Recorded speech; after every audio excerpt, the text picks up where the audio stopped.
Amém, amém. Nada mais perigoso do que nós perdermos o valor daquilo que Deus nos deu em Cristo. Nós vamos tomar a Santa Ceia agora pela manhã e você veja, Deus instituiu isso para que nós não esquecêssemos. É incrível, mas a coisa mais importante do mundo, nós temos que ser lembrados continuamente se nós não esquecemos.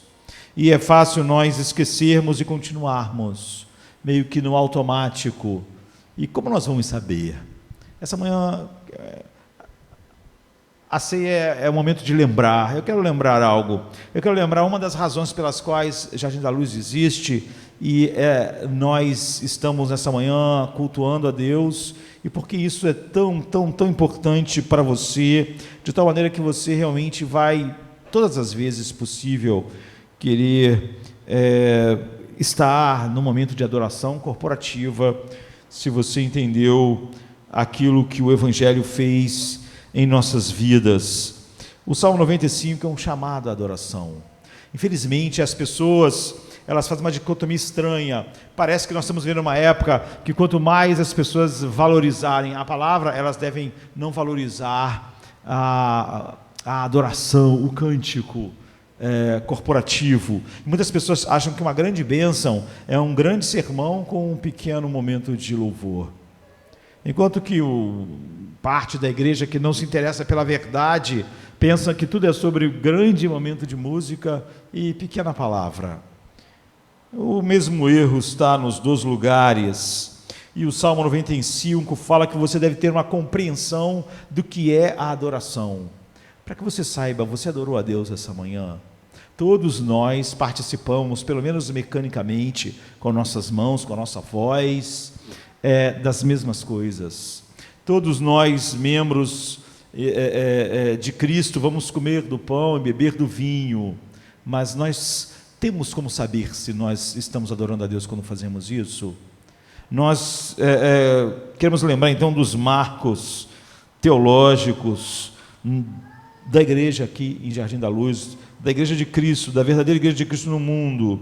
O Salmo diz assim: vinde e cantemos de alegria ao Senhor. Vamos gritar em voz alta para a rocha da nossa salvação. Eu sei que tem gente que vai achar que o salmista é um pouco exagerado. Vinde e cantemos, vamos gritar.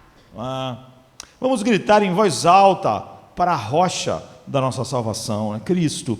Vamos adiante dele com ação de graças e exaltá-lo com música e canções, porque o Senhor é o grande Deus, o grande Rei, acima de todos os deuses. Uma outra versão diz: vinde e cantemos ao Senhor com alegria, aclamemos a rocha da nossa salvação, vamos à presença dele com ações de graças, vamos aclamá-lo com cânticos de louvor, pois o Senhor é o grande Deus e o grande Rei acima de todos os deuses. Nas suas mãos estão as profundezas da terra, os cumes dos montes pertencem a ele, dele também é o mar, pois ele o fez, as suas mãos formaram a terra seca. Venham, adoremos prostrados e ajoelhemos diante de Deus, o nosso Criador, pois ele é o nosso Deus e nós somos o povo do seu pastoreio, o rebanho que ele conduz. Hoje, se vocês ouvirem a sua voz, não endureçam o coração, como em Meribá, como aquele dia em Massá, no deserto, onde os seus antepassados me tentaram, pondo-me à prova, apesar de terem visto o que eu fiz.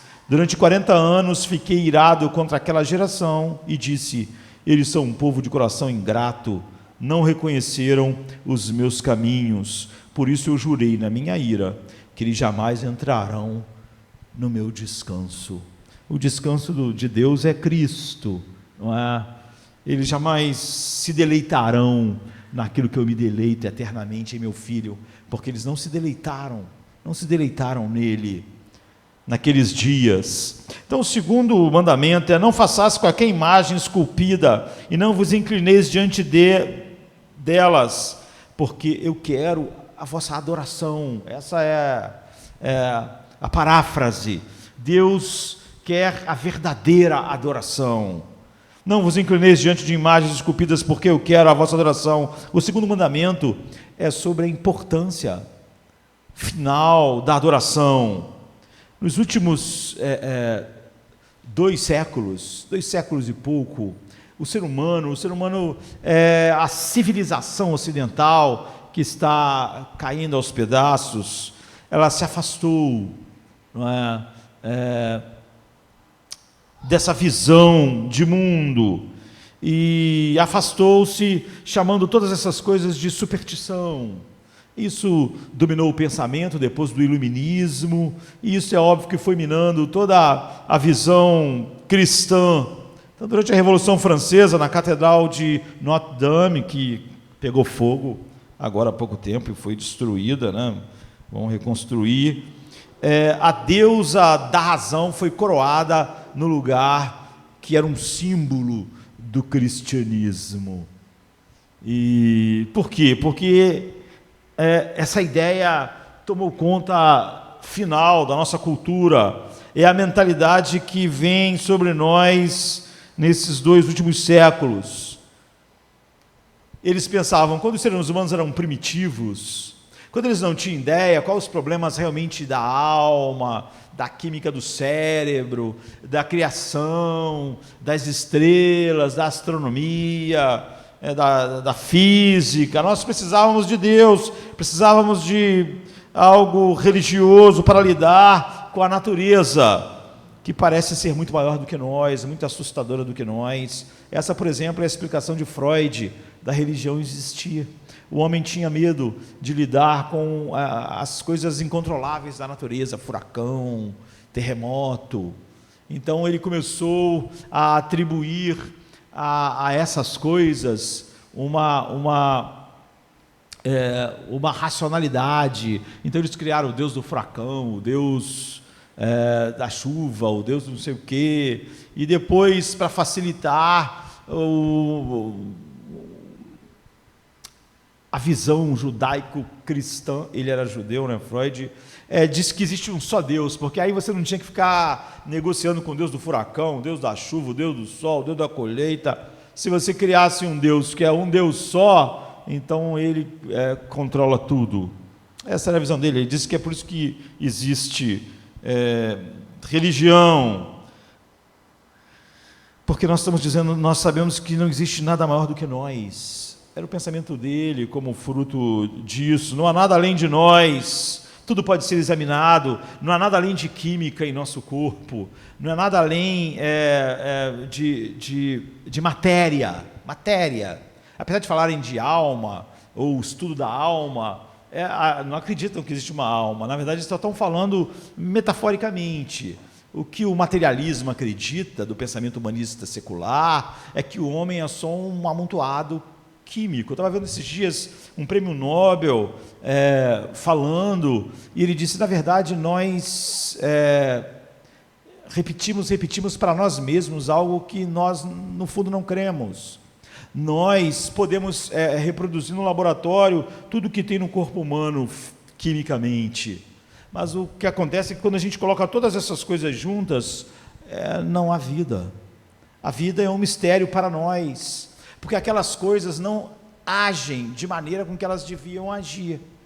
Porque, na verdade, a gente descobriu que por trás de toda essa coisa física, há um código, há um programa, e nós até hoje só entendemos o hardware, a máquina.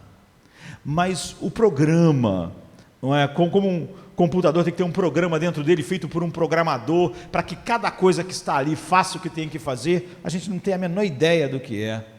Então você pode pegar todos os elementos químicos que compõem um corpo humano, juntar tudo e não acontece nada, porque não há nenhuma ordem, não há como a gente dar ordem para aquelas coisas começarem a fazer o que elas devem fazer. Porque na vida há um software que foi feito e que funciona, e nós não temos a menor ideia sobre isso, mas nós pensávamos que tinham, e a grande parte da mentalidade hoje ainda reflete isso. Então nós pensamos que tudo pode ser explorado, tudo pode ser explicado e controlado em termos humanos. todos os dramas do homem, tudo que o homem experimenta, não há nada maior do que nós. Então lá na Notre Dame, eles proclamaram o fim do cristianismo e da ideia de Deus. E a investigação empírica, ou seja, a razão, nos levará àquilo que eles chamaram de utopia. Nada é maior do que nós e tudo pode ser observado, explicado, controlado, e por fim vai chegar o momento que a gente vai controlar tudo e vamos fazer um mundo perfeito, tanto com os nossos corpos físicos, para que eles funcionem de uma maneira incrível, quanto com a sociedade que a gente vive. No entanto, as coisas nos últimos 200 anos não saíram nada como todo mundo esperava. Foi um fracasso retumbante. É o maior fracasso da história da humanidade. E nos anos 60, por exemplo, as pessoas começaram a falar sobre uma sociedade e uma mentalidade que é uma cultura simplesmente que pensou que a tecnologia podia resolver tudo, mas que se tornou uma cultura plástica. E não há nada além de nós, eles pensaram. E nós não conseguimos fazer nada, apesar de pensarmos que podíamos controlar as coisas com a razão. Recentemente eu vi num programa de TV um médico falando, mas era um documentário antigo no History Channel, de um médico falando há 3 décadas atrás, um grande bioquímico, e ele estava falando que os médicos, os cientistas como ele, em breve seriam capazes, que eles estavam vendo qual era a química do amor no cérebro, a química do amor, a química da paz, como funciona e por que não funciona. E ele disse que eles estavam a ponto de descobrir 1 ou 2 produtos químicos em nosso sistema neural que nos fariam ficar apaixonados. Que amor e paixão é só química.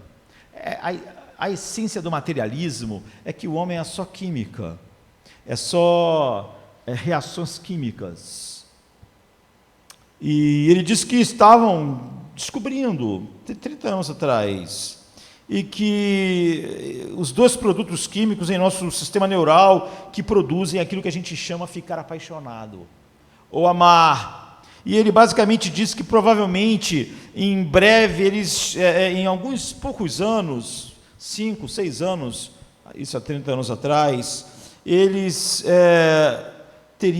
o amor teria sido sintetizado quimicamente, assim, o processo químico no cérebro que é o amor. E ele diz assim, citando ele diretamente, que avanço isso vai ser daqui a alguns anos, quando finalmente descobrirmos e isolarmos esses elementos químicos, não teremos mais de ser controlados pelo amor. Nós vamos controlar o amor. Entende? O amor, se é aplicado em nós, vai virar comprimido, vai vender na farmácia. Quero ficar apaixonado. Aí você toma o remédio, o que ele diz. Aí aquela química do cérebro que faz o amor, pronto, ia fazer. Então ele diz, que avanço isso vai ser quando finalmente descobrirmos e isolarmos isso. Não teremos mais de ser controlados pelo amor. Podemos estar apaixonados quando e na medida em que desejarmos, com quem desejarmos. E quando queremos sair, parar o amor, vai ser só a gente cortar o remédio. Entende? O cara ganhou o prêmio, indicado ao prêmio Nobel. Então ele diz, finalmente, você não vê o que é isso? Nada está além de nós. Não existe um Deus acima de nós, coisas acima de nós, e nem nada espiritual em nós. Não existe uma alma, existe química. Nada está além de nós, nem mesmo o amor agora está além de nós, nada está acima de nós, nada é maior do que nós. Tudo pode ser observado, explicado e sintetizado quimicamente. Você quer ter paz? Nós vamos descobrir os elementos químicos que produzem a sensação de paz. E então vamos vender. Você vai poder ir na farmácia e falar assim, olha, eu quero 2 caixas de paz. Essa semana, eu resolvi me apaixonar essa semana. Me dá uma caixa aí do amor. me dá uma caixa de tranquilidade, porque tudo isso é um elemento químico do cérebro, é o que ele esperava, mas já se passaram 30 anos, não é que eles não inventaram, não criaram remédios que as pessoas tomam aos montes cada vez mais, mas é que cada vez o homem é mais miserável, e o materialismo não consegue nem tocar de perto o drama do homem, nem das próprias pessoas que tinham essas ideias, não é? Então, diferentemente de todos os tempos, nós começamos a usar cada vez mais drogas. Os seres humanos sempre usaram drogas, os pobres sempre usaram drogas, para escapar do desespero, para entorpecer a mente. E os profissionais, durante a história, sempre usaram drogas para conseguir superar o cansaço, o estresse, as longas horas de trabalho. Isso não é agora, isso é durante toda a história do homem. Mas nós começamos a usar drogas, não é, no último século, em massa, porque nós estávamos espiritualmente vazios. Não era mais simplesmente para o trabalhador que tem um trabalho tão difícil, que precisava da droga, ou nós chegamos à conclusão de que tudo é mercadoria, de que tudo é tecnologia, de que nada é maior do que nós, e há um clamor cada vez maior, e ninguém pode negar isso, não é? Que os homens chegaram ao fim dos seus recursos, ninguém acredita mais.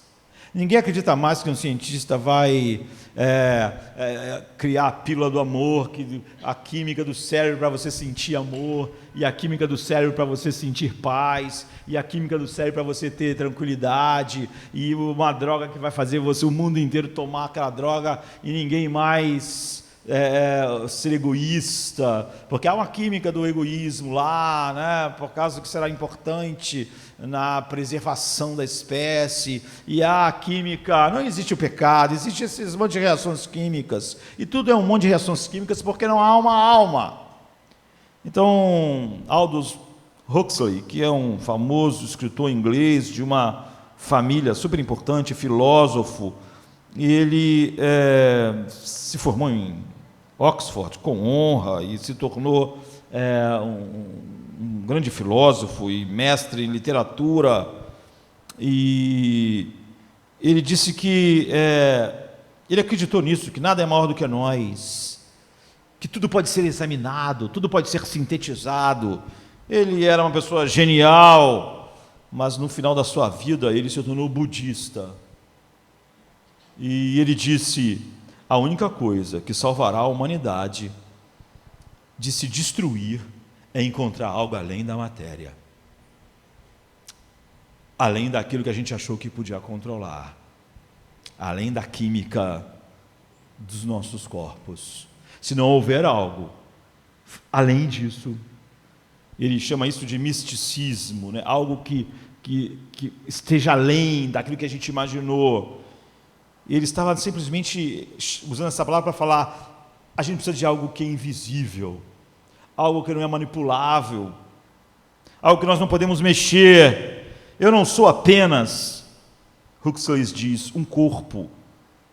Eu não sou apenas um intelecto. Eu não sou apenas reações químicas. Há mais na realidade, há mais para mim, mas eu não sei o que isso significa. A Bíblia diz que a razão para isso é que nós não somos feitos só da terra, queridos.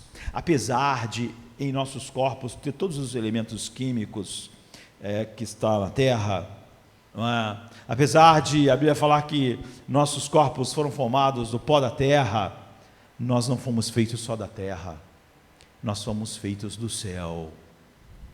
Sabe? Deus soprou em nós e nós nos tornamos alma vivente. A nossa psicologia nunca vai ser entendida enquanto nós estamos olhando para como o cérebro funciona, como essas coisas funcionam, como a química funciona, porque nós não fomos feitos só da terra. Nós não somos só terra animada. Nós fomos feitos da terra, mas também fomos feitos do céu.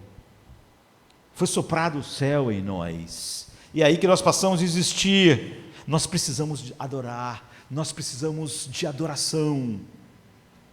E nós precisamos de um fechamento com aquilo que é celestial, com aquilo que é maior do que nós. Parte de nós anseia por intimidade com o infinito. Nós precisamos disso. E em Mateus 4, 8, 10, a Bíblia diz que a vida é sobre a adoração. Diz assim: novamente o diabo levou a um monte muito alto e mostrou-lhe todos os reinos do mundo e a glória dele.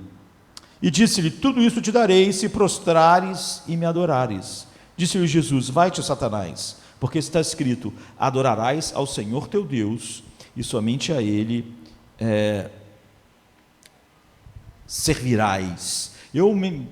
Pregando em outro texto, há tempos atrás, falei que C.S. Lewis falava que ele tinha um temor, ele que era um intelectual tão respeitado, ele disse: olha, eu tenho um grande temor daquilo que ele chamou de snobismo cronológico, e eu tenho medo permanente, ele diz, do snobismo cronológico, que é a noção arrogante de que as ideias dos nossos próprios dias, da nossa geração, não é, são melhores do que as ideias que as pessoas tiveram no passado, apenas porque elas são as ideias dos nossos dias. Snobismo cronológico sente que as coisas são mais verdadeiras porque são mais recentes, e isso é irracional e ingênuo, ele diz. Isso é irracional e ingênuo, esse snobismo de que nós achamos que porque algo é dito na nossa geração é mais inteligente do que na outra. E C.S. Lewis diz: você vê, o homem era miserável há 500 anos atrás e o homem é miserável hoje.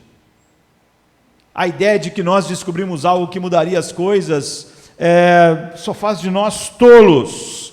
Ele diz: é arrogância pura pensar que um pensamento na minha cabeça é melhor do que um pensamento na cabeça de Martim Lutero, apenas porque eu vivo no século XX, no caso dele, né, que estava falando, e Martim Lutero viveu no século XVI.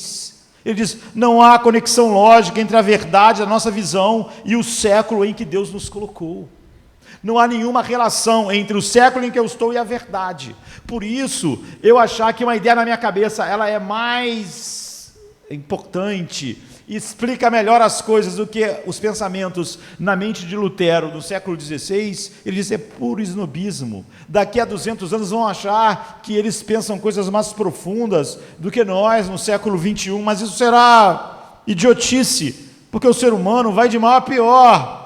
E o snobismo cronológico não é apenas irracional, é ingênuo. Ele diz, porque não há ideias realmente novas no mundo. Como diz Eclesiastes 9:10, o que foi é o que será, e o que foi feito é o que será feito, e não há nada novo sob o sol. Há algo do que se diz: vê, isso é novo, foi já nos séculos antes de nós. Eles também achavam que descobriram a ideia de como o homem seria feliz, teria paz e viveria de uma maneira incrível e consertaria o mundo. Não há nada novo, é o que ele diz. Então, eu tento fugir de toda tentação que faz eu pensar que eu possa ter uma ideia mais profunda sobre a vida do que João Calvino, porque ele viveu no século XVI. E nesse século, eu e ele dependemos exatamente da mesma coisa, e todos os homens, em todas as épocas, da palavra de Deus. E ele disse que cada livro, cada 3 livros que você lesse, C.S. Lewis, você devia ler um livro de séculos atrás. E esse era o princípio que ele seguia. É óbvio, ele era especialista e mestre em literatura medieval. Então, qual é a filosofia de ministério que impulsiona a Jardim da Luz ano após ano? Nós nunca pregamos algo diferente aqui. Eu nunca preguei algo que fugiu das coisas que eu preguei aqui quando eu tinha 20 e poucos anos de idade. Eu não evoluí com o tempo. Eu leio os novos livros de filosofia, os novos livros das descobertas bioquímicas, mas eu prego a mesma coisa, espero que cada vez de maneira mais profunda, para que as pessoas conheçam cada vez mais as riquezas infinitas de Cristo, mas elas estão sempre na mais perfeita sincronia, porque não há nenhuma evolução em andamento aqui. As claras distinções doutrinárias, a filosofia do Ministério de Jardim da Luz afirma que nós existimos como igreja para cumprir basicamente 3 prioridades, e é isso que a cada Santa Ceia nós temos que lembrar, é isso que cada culto nós temos que lembrar. Nós existimos para adoração, para nutrição do povo de Deus, e para então nos separarmos, para pregarmos o Evangelho ao mundo. E cada prioridade corresponde a um relacionamento em que existimos. A prioridade é a adoração, porque nós existimos para Deus. E depois é a nutrição, porque Deus deu cada um de nós aos outros, e nós temos um compromisso com o corpo de Cristo, que deve ser nutrido. E o evangelismo, porque nós estamos neste mundo para pregar a beleza de Cristo. Nós temos aqui para sermos luzeiro no meio das trevas, nós nos separamos para ser luz, nós nos juntamos aqui para adorar, e nos juntamos aqui para ser nutridos pela palavra, e daqui a pouco todos nós vamos para nossas casas, e vamos estar nas nossas repartições, nas nossas empresas, nas nossas universidades. Você pode contar para mim que lá é um lugar muito escuro, pastor, você não tem ideia como é o ambiente. Então, por que você reclamaria? Você não é luz? Deus te colocou num lugar escuro, isso não é ótimo? Porque Ele colocaria você num lugar claro? Deus vai nos colocar nos lugares mais escuros. O apóstolo Paulo diz, para que a gente brilhe como luzeiros no meio de uma geração perversa. Então nós existimos para refletir a graça de Deus de volta em adoração. Como eu disse, C.S. Lewis, Jonathan Edwards diz que o que é a adoração, o que são as afeições santas? Simplesmente é nós como um espelho refletir de volta. Tudo que o Pai flui é a beleza do seu Filho, o encantamento do seu coração por Cristo, tudo que Ele é. E o que acontece? Quando isso chega a nós, isso enche nossos corações, incendiado pelo Espírito Santo, e essa verdade volta para o Pai. É isso que a Bíblia chama de adoração. E nós aplicamos essa graça de Deus uns aos outros. Nós não estamos aqui reunidos como o AA se reúne, tentando encontrar capacidades humanas para as mudanças das nossas vidas. Não. Nós aplicamos a graça de Deus, o poder do Evangelho. Não há nenhum sermão que eu pregue aqui sobre como alguém deva viver, que simplesmente você possa aplicar a um ímpio. Alguém me pergunta às vezes assim, pastor, o senhor acha que os homens podem ter paz dessa forma? Eu acho que nós não estamos em Cristo. Eu estou pregando para pessoas que estão em Cristo. Quando a Paulo diz graça e paz, da parte do nosso Senhor Jesus Cristo, do Deus Pai, do Espírito Santo, é para esses, graça e paz. Se uma pessoa não tem a graça, ela não tem paz. E para estender essa graça de Deus aos incrédulos através do evangelismo. Então você vê, por causa de Deus, adoração, por causa dos irmãos, nutrição, por causa do mundo sem Deus, evangelismo. Então, semana após semana, devemos medir se nós estamos crescendo a partir dessas 3 prioridades. Cada vez você se deleita mais em Deus. Não adianta você falar que sermão maravilhoso, que culto maravilhoso. A questão é, cada vez o seu deleite em Deus está aumentando, está se tornando maior. Cada vez aquilo que Pedro chamou de alegria indizível e cheia de glória está se tornando maior.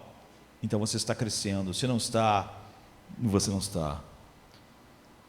Seu coração se inclina para adorar a Deus de uma forma mais consistente, inteligente, com mais intensidade, mais sinceridade, mais afeições do que há 5 anos atrás. Você pode dizer hoje, depois de todos os sermões que você ouviu nos últimos 2 anos, que você é uma pessoa que o seu coração arde mais em deleite diante de Deus? Se você não pode, os sermões não foram úteis para você, nem os cultos. Seu amor pela igreja aumentou nos últimos 2 anos, pelos irmãos. Isso tem abundado cada vez mais para que você use a sua vida para ser uma bênção para os outros, em vez de ser um problema ou apenas um grande crítico. Morreu esses dias um dos maiores críticos de cinema do Brasil. Tudo que ele fazia era olhar os filmes e dizer, esse é bom, aquele é ruim, aquele não é, aquele está melhor, aquele está pior. Há pessoas que assumiram esse papel diante da igreja. Eles só ficam olhando para a igreja para dar a sua nota. A questão é, você foi uma bênção para a igreja? A sua vida incentiva as pessoas a terem um compromisso maior do que com Deus? Quando eles olham para o seu compromisso com Deus, eles são estimulados a ter um compromisso maior. Quando eles olham para a sua devoção a Deus, estão sendo estimulados a ter uma devoção maior. Quando eles veem como você ama e está adorando a Deus nos cultos públicos, eles são estimulados a estar nos cultos públicos. O que Deus está fazendo em sua vida está abençoando a igreja. Então, se não, você não cresceu. Você sente agora um profundo ardor no seu coração pelo perdido, maior do que você sentia antes. Você pode dizer com o apóstolo Paulo, ai de mim se não pregar o evangelho. Pregar o evangelho não é uma questão de temperamento, é uma questão de obediência. Ele disse, como o Pai me enviou, eu enviei a vós. Jesus não pode dizer para o Pai, pai, o Senhor me enviou, mas eu não tenho temperamento para fazer isso que o Senhor me enviou para fazer. O Pai enviou e ele obedeceu. Ele disse, como eu não vou tomar o cálice que o Pai deu? Então, é assim que nós respondemos a Deus. Ele disse, todos nós fomos enviados a pregar o evangelho. Aí, uma das grandes barreiras é porque nós não sabemos como as pessoas vão reagir. Elas vão reagir mal, grande parte das vezes. E quando você vier falar assim, pastor, quando eu prego as pessoas reagem mal. Outro dia eu vi alguém dizendo para mim assim na internet, o senhor não sabe como eu tenho sofrido porque eu prego o evangelho. Quase como se fosse a pessoa mais miserável do mundo. Mas para essa pessoa e para todos nós, o que o evangelho diz, o que a Bíblia diz é, saiamos, pois, a ele fora do arraial, levando o seu vitupério. Se as pessoas odeiam Cristo, desprezam Cristo, seja desprezado por causa dele. É uma bênção. Saiamos, pois, a ele fora do arraial. Não sejamos pessoas que são muito corajosas para confrontar a igreja na internet, mas que quando está junto com uma pessoa que nunca ouviu o evangelho, nós perdemos toda a coragem. Nós podemos falar de todos os pastores, de todas as igrejas, de todas as coisas, porque nós nos sentimos confortáveis em atacar a igreja. Mas quando Deus coloca uma pessoa ímpia ao nosso lado, ela fica lá às vezes 1 ano, 2, e não ouve o evangelho. Nada disso, você vê, é novo, não é novo. Ouça a maneira como um puritano descreve o significado de pertencer à igreja. A adesão, portanto, envolve uma obrigação pessoal de promover os objetos do corpo como expressos na aliança, como num casamento. Esses são os 3 objetos: o culto corporativo unido de Deus, a perpetuação e a difusão do evangelho e a santificação dos seus próprios membros. Você vê, é uma outra maneira de se falar a mesma coisa. Se nós estamos tomando do corpo e do cálice e do pão, nós somos essas pessoas. E a negligência de qualquer uma dessas grandes objetos que nos faz igreja põe em perigo toda a nossa concepção do que é ser alguém redimido pelo sangue de Cristo. Então a citação não desse teólogo a respeito sobre a prioridade da nossa igreja, elas existem há 2000 anos, as prioridades não mudaram. Como eu disse, nos últimos 20 anos, 30 anos, que eu prego aqui, essas prioridades não mudaram. Nós não estabelecemos novas prioridades a cada ano, porque não há nenhuma nova prioridade fluindo da palavra de Deus. Elas são provadas e verdadeiras a cada geração, a cada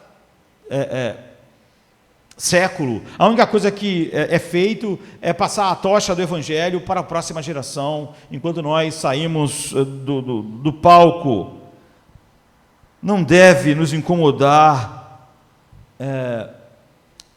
em nada tudo aquilo que parece novo em nosso caminho para manifestar quem Deus é ao mundo. Então, adoração, nutrição e evangelismo. É a nossa vida. É difícil guardar as três coisas. Nós adoramos a Deus. Isso é a coisa fundamental, porque Deus é a razão de tudo.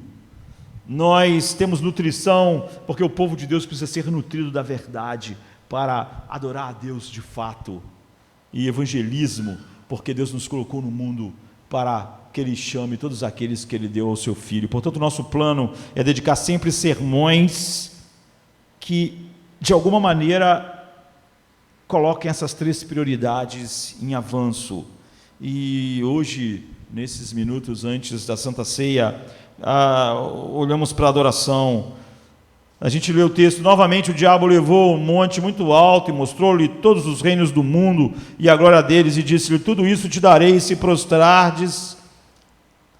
te prostrares e me adorares. Então Jesus disse: vai-te, Satanás, porque está escrito: adorarás ao Senhor teu Deus e somente a Ele servirás. Então o diabo o deixou, e eis que vieram os anjos e ministraram a ele. Há uma verdade principal que eu quero exortar no texto, antes de olharmos um pouco para aquele salmo. Para você adorar a Deus de verdade, e essa é a razão primária pela qual nós existimos, eu vou dizer para você: olhe para o Filho de Deus. Jesus podia ter respondido Satanás de outras formas. Ele podia ter respondido Satanás dizendo: tudo é meu, Satanás, é ridículo você falar que vai me dar tudo, eu criei tudo e criei você, como você vai me dar tudo? Mas Jesus não respondeu assim. Jesus preferiu responder colocando a prioridade máxima pelo qual todas as coisas existem, pelas quais ele estava no mundo: a adoração a Deus. Então suponha, se você quer saber como adorar, suponha, eu lembro que eu usei uma metáfora aqui anos atrás, e eu acho que ela é boa para explicar isso para nós. Suponha que você fosse sei lá, vivesse algum tempo atrás e fosse de um reino, um camponês sem importância, e você estivesse brincando com algumas crianças e você não soubesse que no meio delas, vestido com roupas normais, estava o príncipe herdeiro, que é da sua idade. Você brinca com ele, se diverte com ele, acaba conhecendo ele, e você é um pobre camponês miserável, que nunca imaginou sequer ter acesso ao palácio, ou a chegar próximo ao rei, e de repente esse menino diz que é o filho do rei, e diz: vamos ao palácio comigo, vamos entrar. E é óbvio que você sentiria o seu coração batendo forte. Pessoas comuns jamais estavam diante da realeza de verdade, a não ser vê-las passando com aquele séquito todo, e você diz: não estou com a roupa adequada, eu sou apenas um camponês, eu estou com as roupas ruins. E o príncipezinho dissesse: não tem problema, você está comigo. Não, isso não vai ter a menor importância. E você fica tenso, porque como é que você vai se comportar? Você é um camponês, você não sabe como se comportar diante do rei, não é? Diante da corte, diante da pompa, diante da glória. Você fica... E quando você chega lá na câmara do rei, na câmara onde está o trono do rei, você o filho do rei, foi tão próximo, tão agradável, que você já está até se sentindo mais à vontade, você está realmente animado. Então algo totalmente inesperado acontece, porque quando o filho do rei entra contigo na presença do seu pai, a alegria jovial, eu diria, daquele príncipe se transforma em um senso de gravidade, não de tristeza, não de constrangimento, não de medo, mas de seriedade. E algo que tem um peso sobre as suas impressões acontece, porque há uma mudança que não é artificial no príncipe. Quando ele entra na sala do trono, ele não é um ator que estava brincando aqui e agora está representando o papel de uma certa gravidade, de uma certa cerimônia. Não. Existem mudanças assim, pessoas que são de um jeito no lugar e no ambiente de culto são de outro jeito.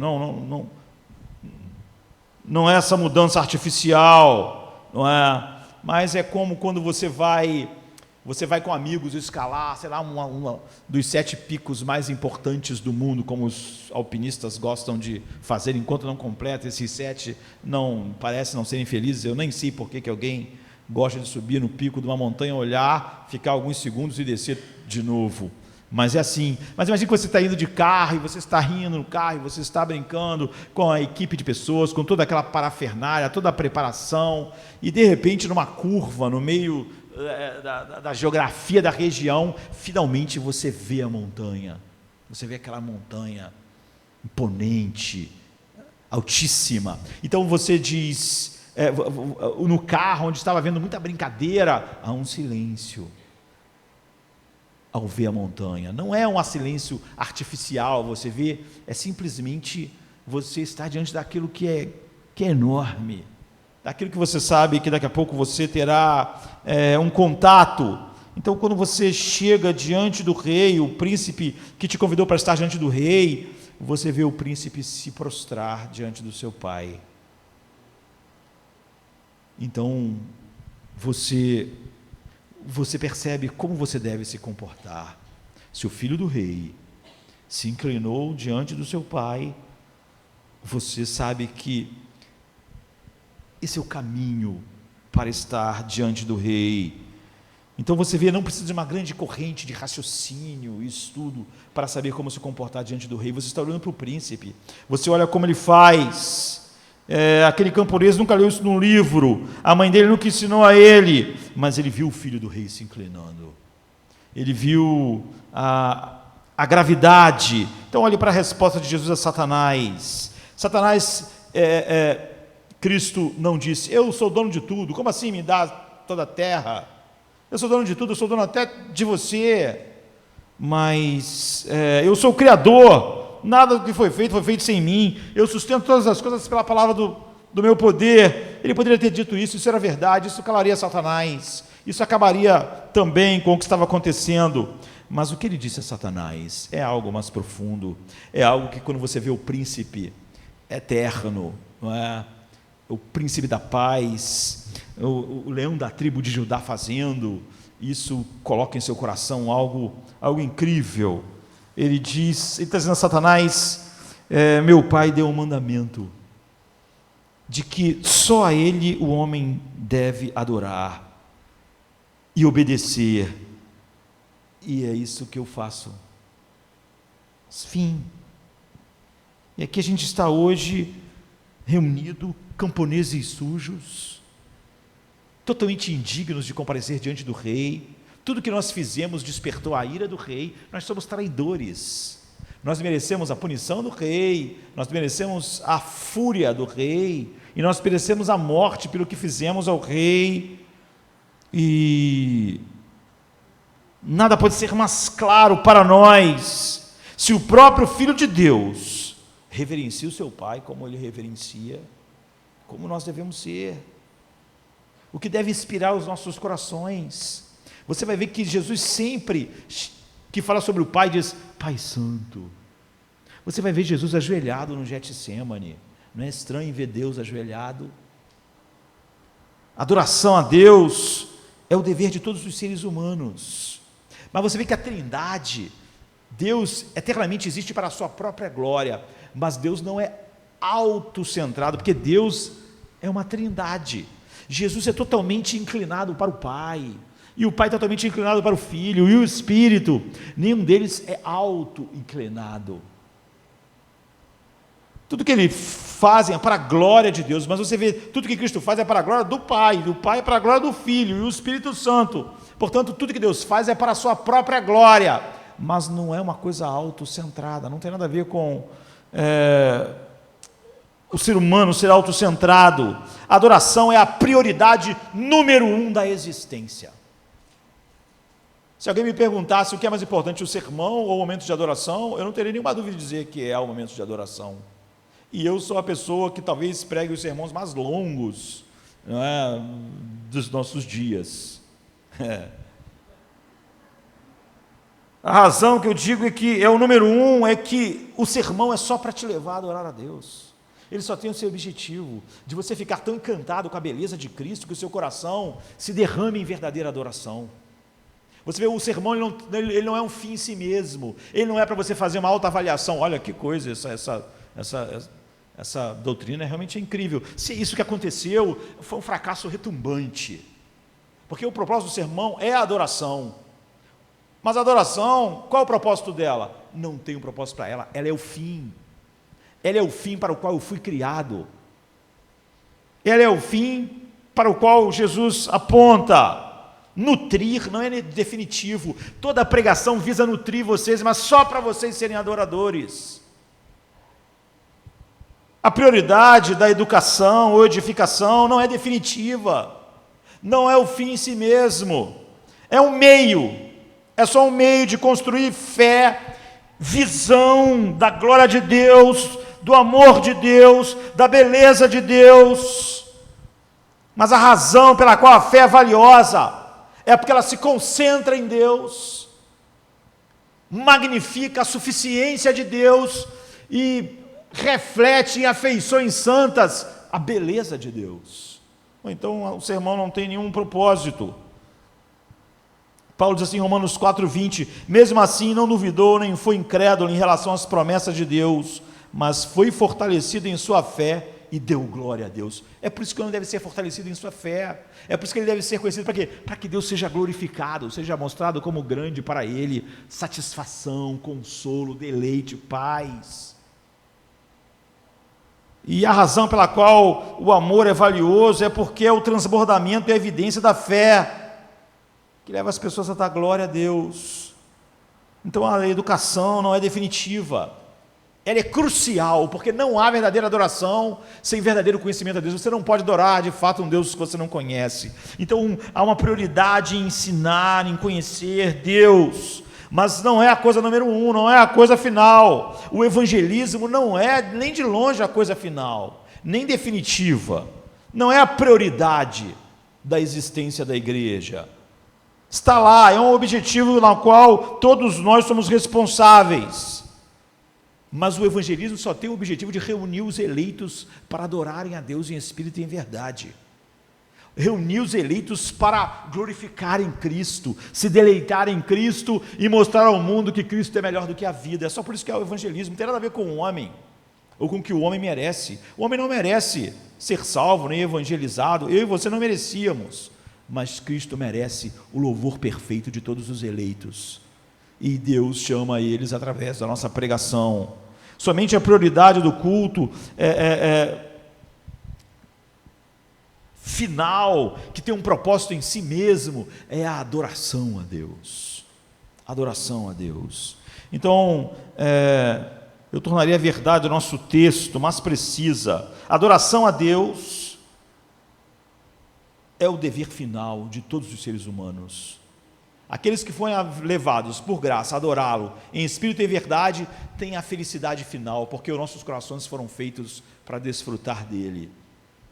E aqueles que não o adorarem, então têm a miséria final, porque por fim vão estar totalmente distantes da fonte da qual deviam estar ligados. Então, duas perguntas sobre o nosso dever de adoração se impõem. Em que sentido é um dever? Porque quando a gente fala que a adoração é o nosso dever número um, essa palavra pode estragar tudo. Então eu não posso gastar tempo a respeito disso, mas imagine que eu beije minha esposa no fim do dia ou eu pergunte a ela, eu devo beijar você?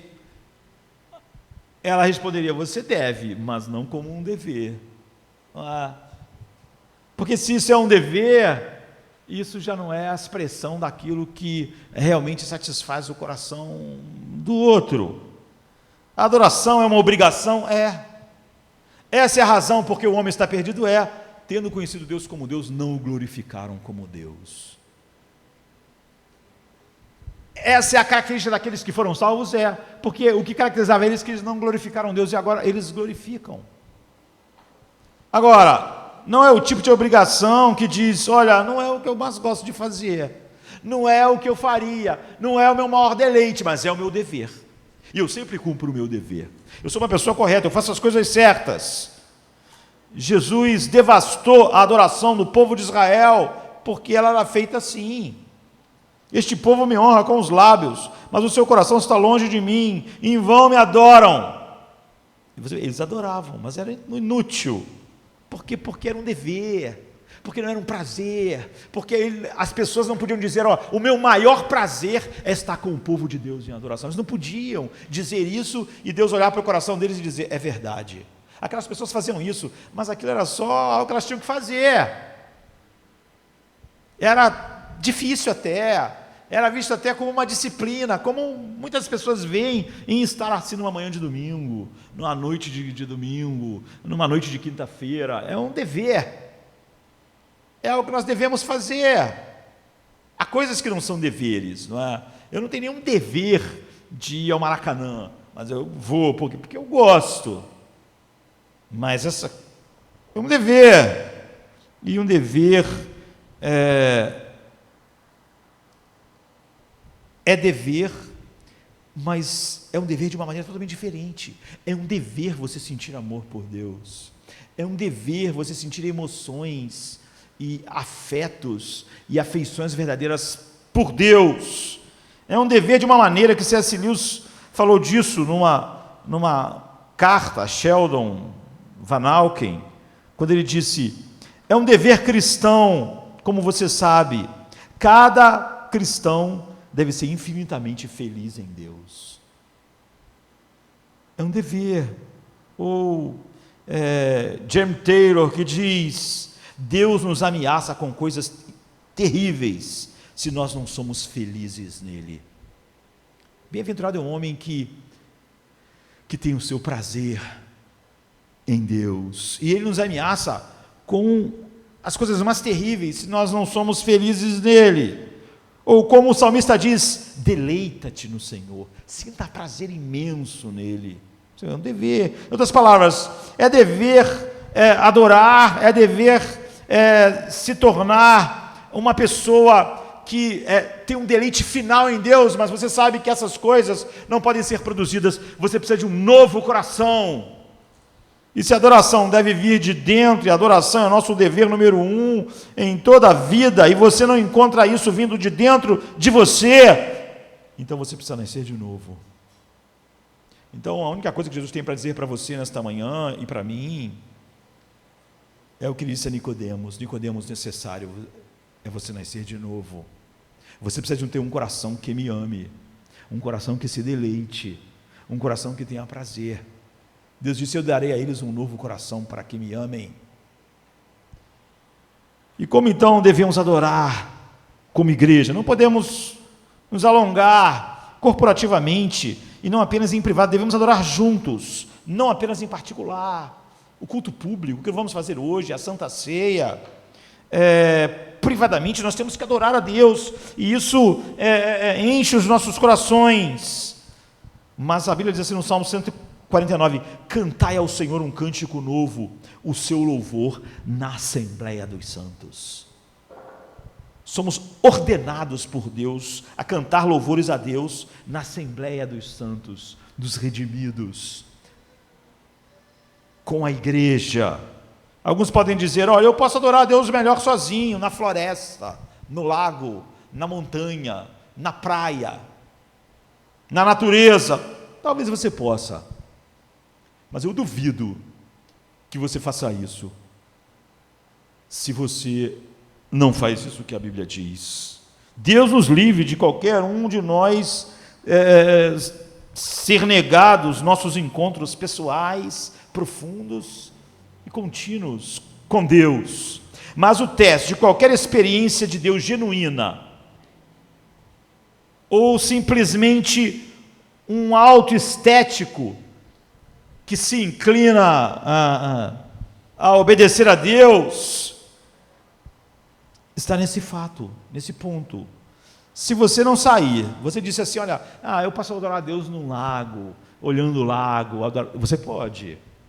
Eu posso adorar a Deus olhando a montanha, assim, na natureza da montanha, na praia, olhando para o que Deus fez. Você pode.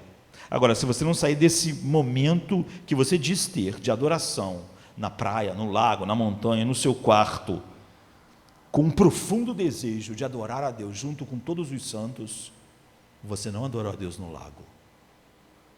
Você não adorou a Deus na praia.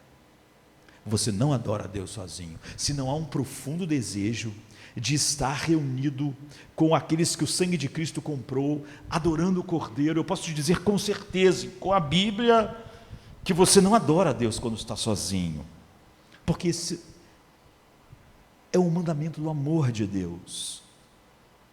Se as alegrias mais profundas e mais elevadas pudessem ser feitas em privado, as canções do céu seriam descritas como um solo, mas elas não são. É uma multidão de homens e mulheres de todas as tribos, línguas e nações. Elas estão felizes, porque todas elas, e não ela sozinha, todas elas que estão ali, foram compradas pelo sangue do Cordeiro. Por isso essa é a ordem de Deus. Portanto, devemos adorar a Deus juntos, não apenas em privado. Tudo que nós amamos demais, nós gostamos de compartilhar. Por isso que as pessoas criam o quê? Fã-clubes. Por isso que elas juntam amigos para ver uma partida de futebol. Por isso que elas vão para o Maracanã ou para um estádio para se juntar 60 mil pessoas para verem. Por que as pessoas dizem assim, poxa, se não tiver público não tem graça? Por que não tem graça se o jogo é o mesmo? Porque na verdade, quando nós desfrutamos algo, nós queremos desfrutar aquilo com outras pessoas que desfrutam da mesma coisa. Não há nada mais que una pessoas do que você dizer para ela, você também gosta disso? Ah, eu amo isso. Pô, eu também. Pronto, essas pessoas passam a ter algo em comum, a amizade começa a ficar, porque elas descobriram que elas amam demais. Você gosta de literatura medieval? E eu sou apaixonado, não tinha com quem conversar sobre literatura, graças a Deus, que legal. E as pessoas começam a falar sobre literatura medieval, elas se encontram, elas criam clubes de literatura medieval. Então o Salmo 95 é isso, vinde e adoremos ao Senhor. Você vê, ele não diz, cada um adore a Deus onde estiver, não, ele diz isso, vinde e adoremos ao Senhor, gritemos de alegria juntos ao Deus da nossa salvação. Por isso Jesus diz, esse é o meu corpo que é partido por vós. Você não pode ir lá para um canto, pegar um pão, pegar um vinho, orar e dizer, eu sou o corpo de Cristo. Não, é partido por vós. Então o verso 2, na verdade, o verso 6 também diz isso. Por que esse burburinho? Por que tanta animação? Venham! Você vê, é um convite, é um chamado à adoração. Venham, cantemos ao Senhor com alegria. Gritemos a rocha da nossa salvação. Vamos juntos à presença dEle com ações de graças. Vamos aclamá-lo com cânticos de louvor. Salmo 95, 1 e 2, venham, você vê, não é o cara, eu estou no lago, eu estou vendo Deus no lago, você só viu Deus no lago, se quando acaba aquela adoração no lago, o teu desejo é, eu quero estar adorando, junto com todos aqueles que viram a mesma beleza que eu. Venham, adoremos, nos prostremos, nos ajoelhemos diante do Senhor, o nosso Criador. Por quê?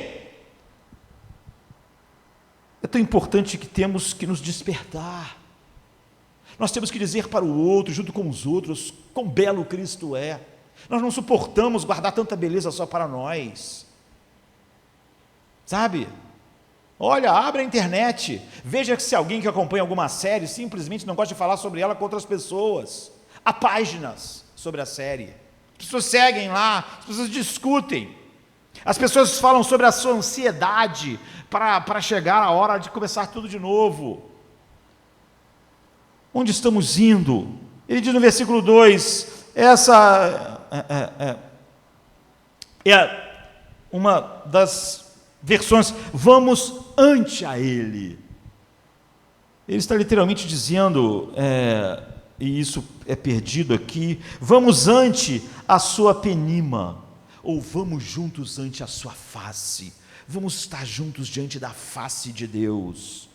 Isso está nos dizendo, em primeiro lugar, a maior coisa do mundo, e por isso é que ele está dizendo, grite de alegria. Qual é a razão? Porque nós vamos diante da face dele. Agora, Pense nisso, não é? Isso desperta os nossos corações e está dizendo, vamos entrar juntos na presença de Deus. E isso é que é adoração, estar chegando na presença, diante da face de Deus. Se eu perdi isso, eu perdi o que é o culto, e eu, na verdade, devo chegar à conclusão que eu participo de reuniões, mas eu não estou cultuando a Deus. Não há adoração na minha vida. Claro que no sentido final, nós sabemos que Deus está em toda parte. Não é? E desde que sabemos que Deus não tem nada físico em Deus, tudo o que está sendo dito não é literal.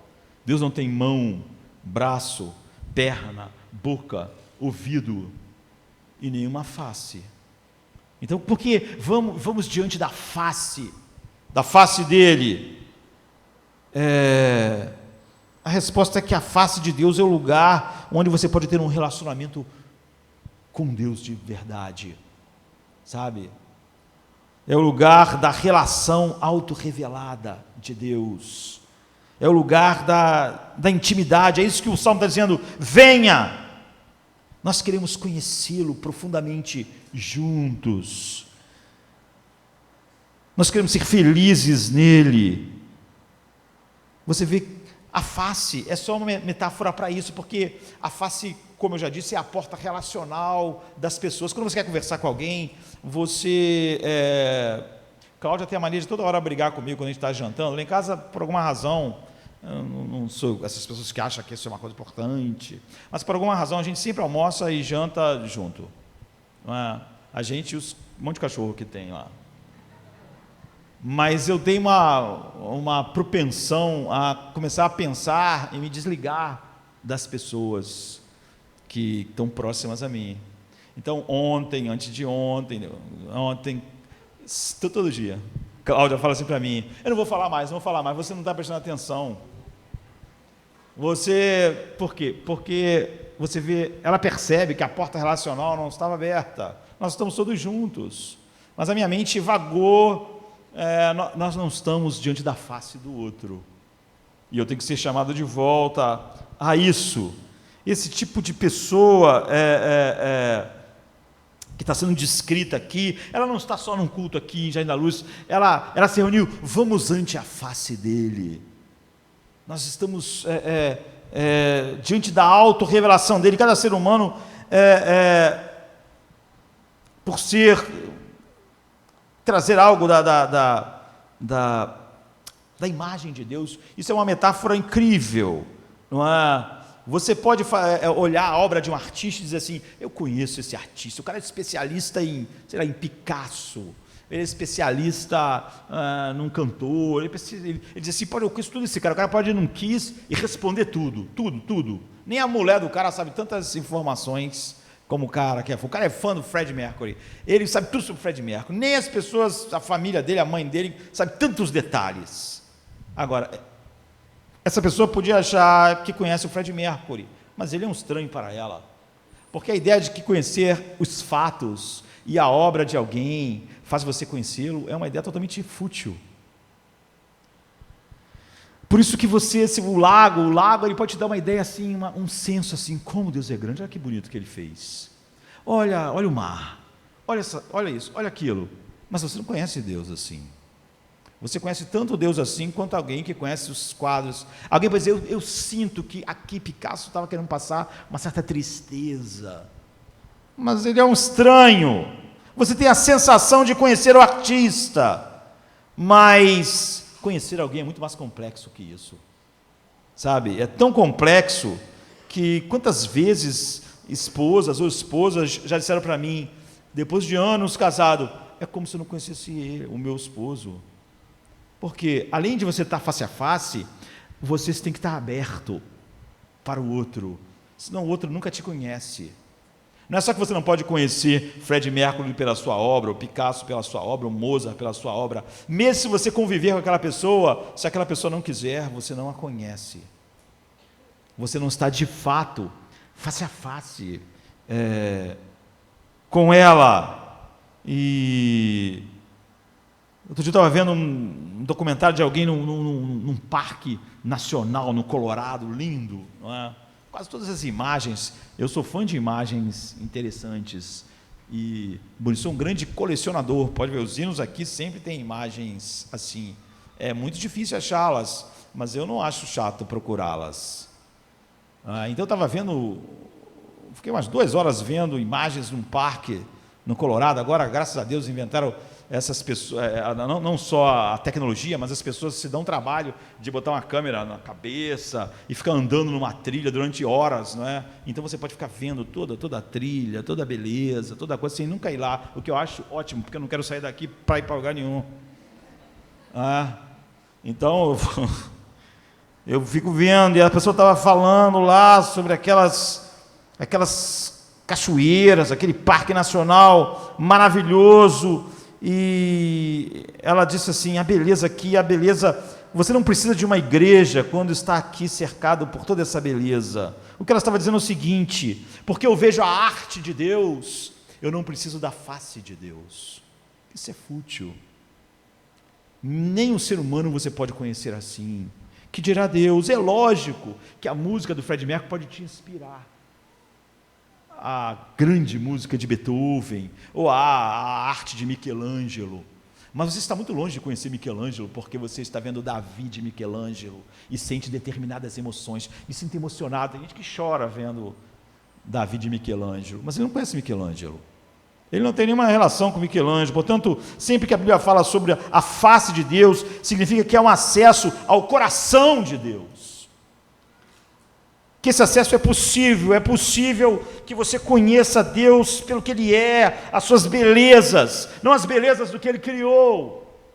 É possível que Deus venha e diga palavras ao teu coração que tragam paz, gozo, alegria indizível e cheia de glória, prazeres, delícias eternamente, prazeres tão grandes que nenhuma aflição do mundo pode apagar. Você pode ter a face de Deus. Eu quero que você venha a mim. É isso que Deus diz aos eleitos que Ele chama. E contemple a minha glória em meu Filho. É por isso que conversão é descrita como o Deus desse século cegou eles, mas Deus disse para que houvesse luz, e nós contemplamos a sua glória na face de Cristo. Nós estamos contemplando a face de Deus, nós estamos face a face com Ele, mas não só somos face a face com alguém que poderia se fechar, Ele se abre para nós completamente em Cristo, por causa do sangue, por causa do pão, e nós o conhecemos, e isso faz crescer em nós todo tipo de afeições que o Pai tem pelo Filho, que o Filho tem pelo Pai. John Owen, o maior dos puritanos, ele diz que o acesso à presença de Deus é quando você se abre para Ele, e Ele se abre para você, senão você não teve acesso a Deus. Ele diz, você descansa nele como cumprimento dos seus mais profundos desejos. Não é uma sensação assim, que você sente na montanha, boa. Muitas pessoas sentem isso na igreja, aquela foi bom, mas quando ela sai daqui, como a sensação da montanha passa, a sensação do culto também passa, porque ela não teve isso que John Owen está dizendo. Então, como eu disse, eu conversei durante 2 anos com uma pessoa, e ela disse assim, eu era casada, mas nunca tive acesso ao meu esposo. Essa pessoa nunca se abriu, e de certa forma, eu nunca me abri a ele. Nós somos estranhos um para o outro. John Owen diz que você não tem acesso a Deus até que você esteja totalmente aberto. Tudo que você é aberto diante do outro. Se eu estou tentando conhecer alguém, eu me abro, não é? Eu coloco todos os meus medos diante dessa pessoa. Você não se abriu se você não compartilhou os seus medos, porque você precisa de segurança. Você não se abriu se você não compartilhou suas aspirações, porque você precisa de esperança. Eu sei que há cristãos que dizem que o medo deles vence tudo e que eles não têm esperança, porque eles nunca realmente compartilharam as aspirações mais profundas do seu coração. Se eles compartilharem com o Pai as aspirações mais profundas do coração, que é conhecer mais e mais de Cristo, então eles estariam cheios de esperança. Eu preciso do amor, porque eu preciso da dignidade que só o seu amor pode me dar. Então eu compartilho minhas falhas, porque eu preciso de alguém que diga, por causa do meu filho, eu te amo, eu nunca vou te deixar, eu te remi, tu és meu. E isso faz o quê? Faz a diferença final em meu coração. Eu preciso compartilhar minhas confusões para que alguém me guie. Se eu achar que eu já sei, se eu achar que eu posso resolver problemas e que só quando eu tiver algumas dúvidas eu pergunto, é óbvio que eu não posso ser guiado. Quando eu digo eu estou sendo guiado por alguém, é porque eu vou diante dessa pessoa e digo o que deve ser feito. E o que ela diz, eu faço. Eu posso dizer, ela me guia. Quando Davi diz, ele me guia às pastagens verdejantes, ele me guia. Ou Jacó, Deus é o pastor da minha vida, Deus me guia. Esse é o nível profundo de relacionamento, é esse que está diante da face de Deus. Então a presença de Deus é quando você se relaciona com Deus de tal maneira que você se abre. Mas não é só isso, você sente que Deus responde a tudo isso em Cristo. Então você sente o quê? Você sente a aceitação de Deus. É disso que vem a sua paz. Se você não sente, você precisa da aceitação do mundo. Você precisa de coisas que você acha que precisa para que o mundo te aceite, para que você construa a sua autoestima. Você sente as garantias de Deus, você sente que há uma troca acontecendo, que você o ama profundamente porque Ele te amou primeiro. Você sente que realmente você está face a face com Ele, entende? Em seu Filho. É por isso que vocês tomam da Santa Ceia. Os cristãos sabem que a adoração não é apenas conhecer Deus em geral através das suas obras, o senso geral de Deus. Não. Sim, eu sei que Deus é grande. Isso não é adoração. Você pode ter cantado hoje, Deus é grande, Deus é bom, tua bondade dura para sempre. Isso. Mas se você sentir, porque Deus é grande, então eu tenho paz. Então você esteve diante da face dele, de verdade. Adoração é você dizer, Deus é soberano, e então o seu coração descansar, porque senão não é real. Essas declarações são declarações de um fã lá do Mick Jagger, não conhece ele não te afeta, mas você sente que Deus está lidando com você, você sente no nível mais profundo que Ele é totalmente poderoso, que Ele te ama de verdade, você sente essa grandeza, então você sente paz. Você vê o que produz as afeições santas, é a verdadeira adoração, você está diante da face de Deus. Quando você precisa de segurança, o seu coração encontra segurança nele, e o teu coração encontra então descanso. Jesus diz, vinde a mim, vocês vão encontrar descanso. Então, porque vocês vieram diante da minha face, você sente que Ele está lidando contigo, você sente que aquelas coisas que estão lidando contigo, que são reais, mas muito menos reais do que Ele. Então você sente paz. Você está perturbado, você está emocionado, você está... A experiência verdadeira com Deus, conhecer Deus, afeta você finalmente. Adoração não é apenas ir à galeria de arte e olhar a obra de Deus, vir num culto aqui, olhar a obra de Deus, olhar a pregação e dizer, cara, incrível, maravilhoso, muito grande. Adoração não é estar aí a um parque nacional e se sentir emocionado com o tamanho da montanha, a quantidade de árvores. Adoração é perceber que há uma porta. Adoração é estar entrando na presença de Deus, diante da sua face. E como isso acontece? Adorar simplesmente é porque... num sentido mais claro e mais profundo, quando nós estamos juntos, diante da face de Deus, como igreja,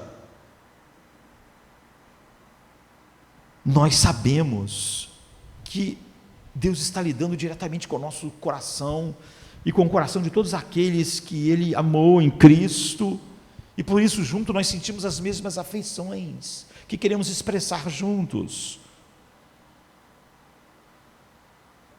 Mas eu diria que, na verdade, nosso tempo acabou.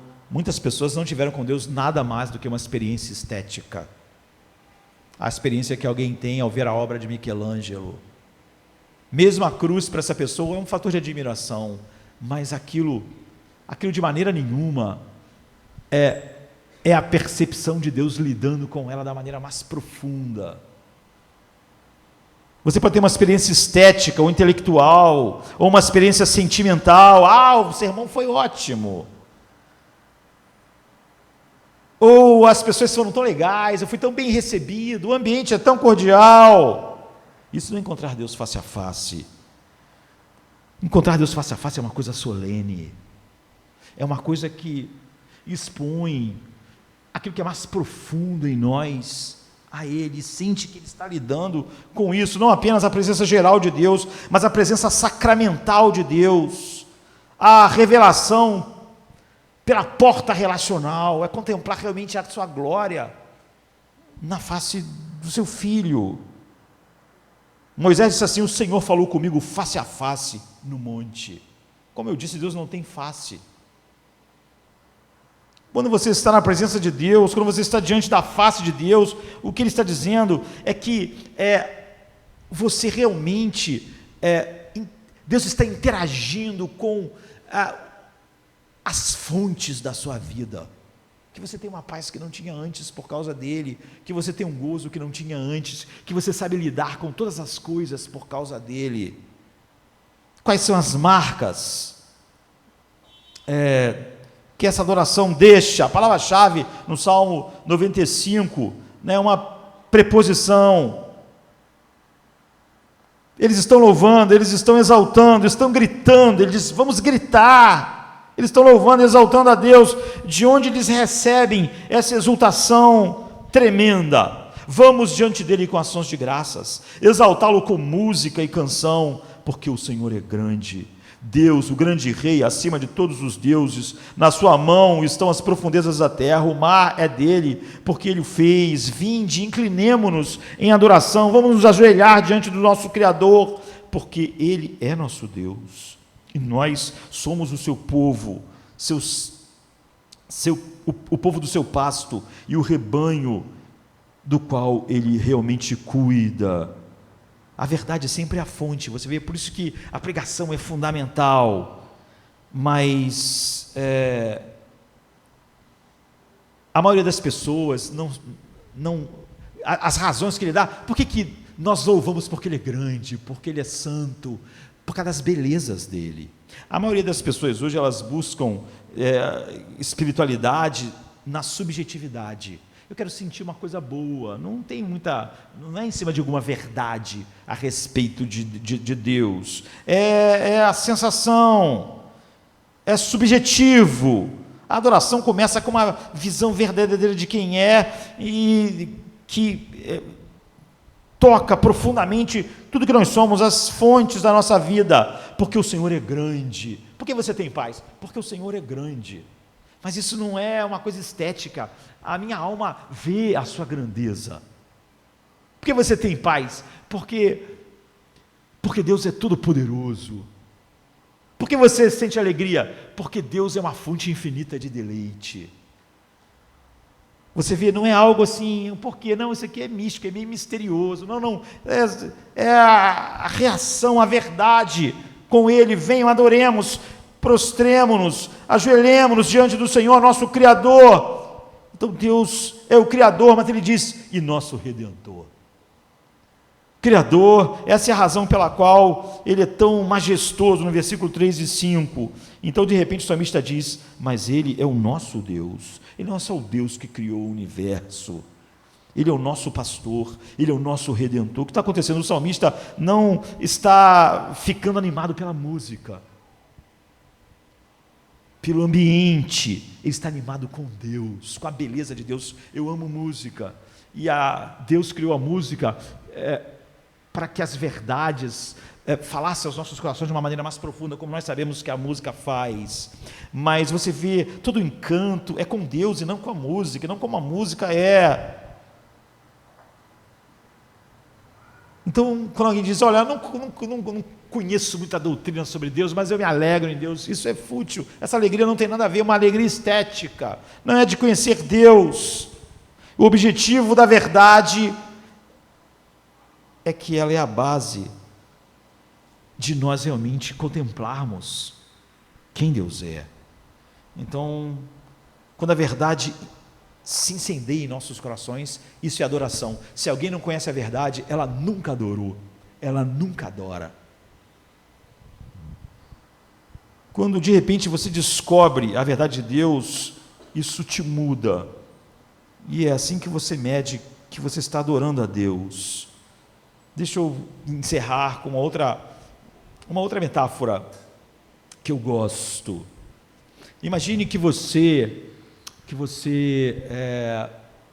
a tua avó deixou um anel para sua mãe, ou a bisavó deixou para sua avó, que deixou para sua mãe, que deixou para você, ou então um anel, um colar, ou qualquer coisa, e você usa, isso aqui foi da minha bisavó, isso aqui tem um valor sentimental, mas é uma coisa velha que a vovó deixou. Às vezes a maior parte do tempo você esquece daquilo, de vez em quando numa festa, num casamento, por que não usar aquela coisa da vovó como uma recordação, aquele colar, e um dia desse que você está usando esse colar, que a maior parte do tempo fica lá, você numa gaveta, jogado, uma pessoa que entende disso, olha para aquele colar e diz: incrível, você tem noção de que colar é esse? Isso é uma peça raríssima, que está sumida há séculos.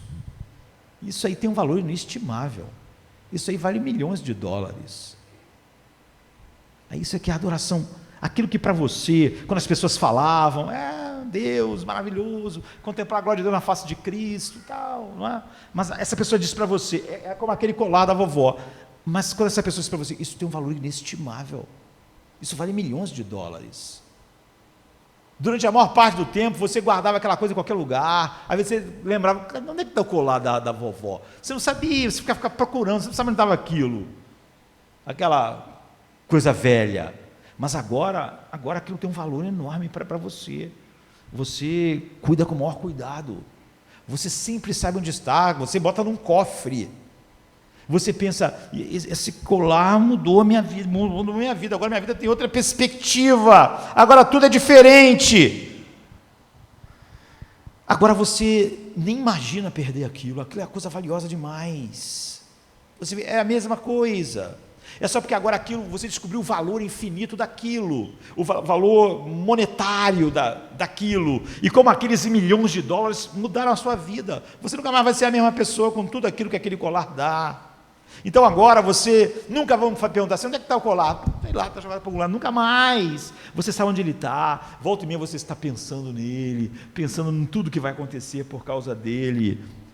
Assim você sabe que você realmente adora a Deus, ou se é só uma coisa estética.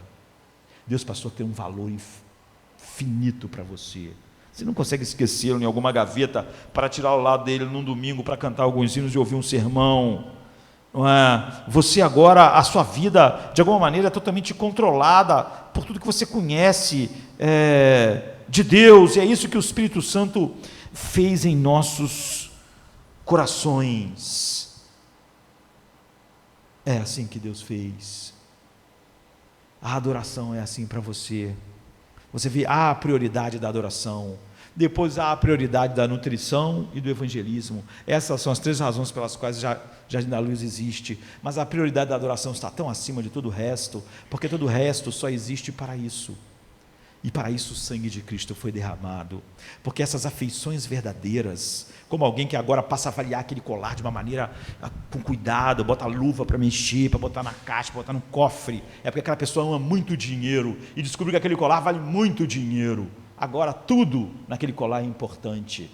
Se você recebeu um novo coração, Deus é assim. Antes Deus era o colar da vovó, da mamãe, era só o que o pastor dizia. Ele não era uma alegria para você, ele era só uma coisa que você de vez em quando usava, esquecia. Mas agora que você descobriu o valor do colar, ele tem uma importância final, ele molda como você age, ele traz cuidados para a sua vida. Quando você está diante da face de Deus, de fato, é a adoração, não é o que o pastor diz, o que as pessoas dizem, não é o colar da vovó, é o seu maior tesouro. E é comprado com o próprio sangue de Deus. Vamos ficar de pé. Come to